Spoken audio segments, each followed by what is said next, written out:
Question number पहला, प्रतिलोम परासरण को परिभाषित करिए। ये 2 अंक में आया था, ठीक है। और इसमें अथवा में क्या था, समपरासरीय विलयन किसे कहते हैं। ये चैप्टर फर्स्ट का है, यानी सॉल्यूशन विलयन का।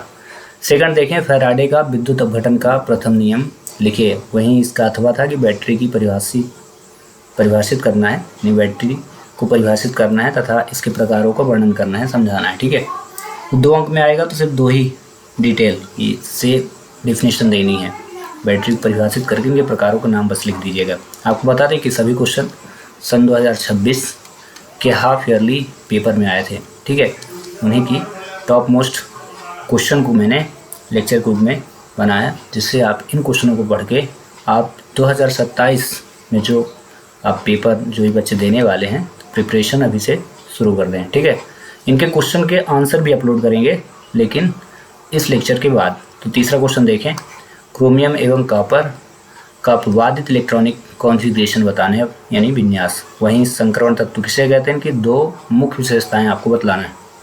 क्वेश्चन नंबर 3 देखें, निम्नलिखित उप सहसंयोजन यौगिक में IUPAC नाम लिखना है, ठीक है, इन दोनों के। और ये मेन एग्जाम में भी इस चैप्टर से क्वेश्चन आते हैं, IUPAC नाम। वहीं क्वेश्चन नंबर 5 को देखें, निम्नलिखित उप सहसंयोजन यौगिकों के रासायनिक सूत्र लिखना है आपको, ठीक है। मतलब इनको इस फॉर्म में कन्वर्ट करना है और इनको जो है इस फॉर्म में कन्वर्ट करना है। क्वेश्चन नंबर 6, SN1 एवं SN2 नाभिक स्नेही प्रतिस्थापन अभिक्रिया में कोई 3 मुख्य अंतर आपको बताना था, ठीक है।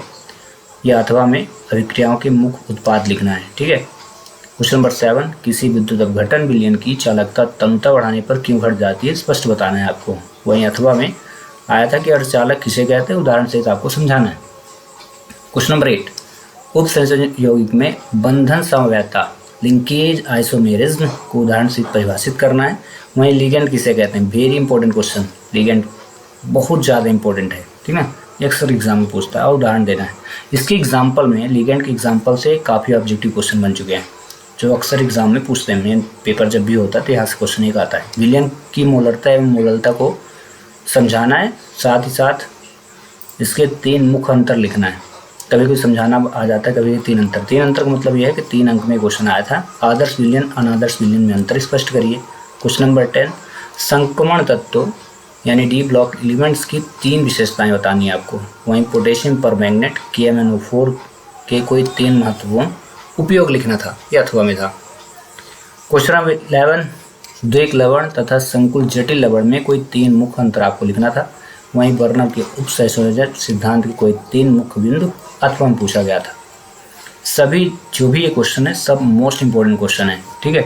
और यही क्वेश्चन फिर अक्सर पूछे जाते हैं किसमें, जब मेन एग्जाम होता है। क्वेश्चन नंबर 12, निम्नलिखित रासायनिक नाम वाली अभिक्रियाओं के समीकरण एवं परिभाषा लिखना है। इसके कोई 3 दिए हैं, 5, और ये 5 को अभी से रट लीजिए, क्योंकि यही 5 लास्ट एग्जाम में फिर 2, यानी कोई 2 आते हैं पूछने के लिए, ठीक ना। तो अभी से रट लीजिए। वुड्स अभिक्रिया, Fittig Sandmeyer, Wurtz Fittig of Finkelstein, ठीक है।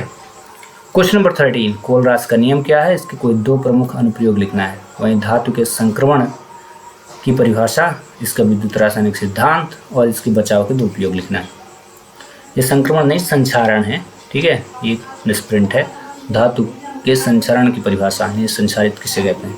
क्वेश्चन नंबर 14, लैंथेनाइट अंकुचन नहीं है, ये संकुचन है, ठीक है। संकुचन किसे कहते हैं, इसके कारण और 2 मुख्य परिणाम लिखना है।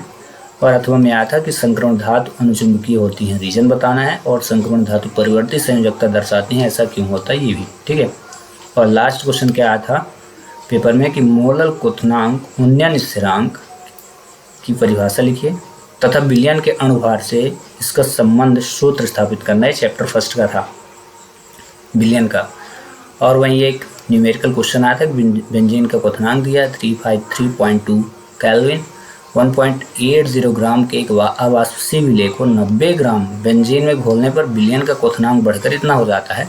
तो आपको विलयन के मोलर भार की गणना कीजिए और बेंजीन के लिए, ठीक है ना, जो वैल्यू दी गई है यहाँ पे केवी की जो वैल्यू 2.53 किलोग्राम मोल इनवर्स दी है। तो टॉप 15 क्वेश्चन हुए कंप्लीट। याद रखिएगा, अगर होना है आपको पास, इन क्वेश्चनों को करना पड़ेगा आज से ही आपको अभ्यास। इन क्वेश्चनों के आंसर 1 बाय 1 करके हम अगले लेक्चर में अपलोड करेंगे। मिलता है नेक्स्ट वीडियो में। Thanks for watching.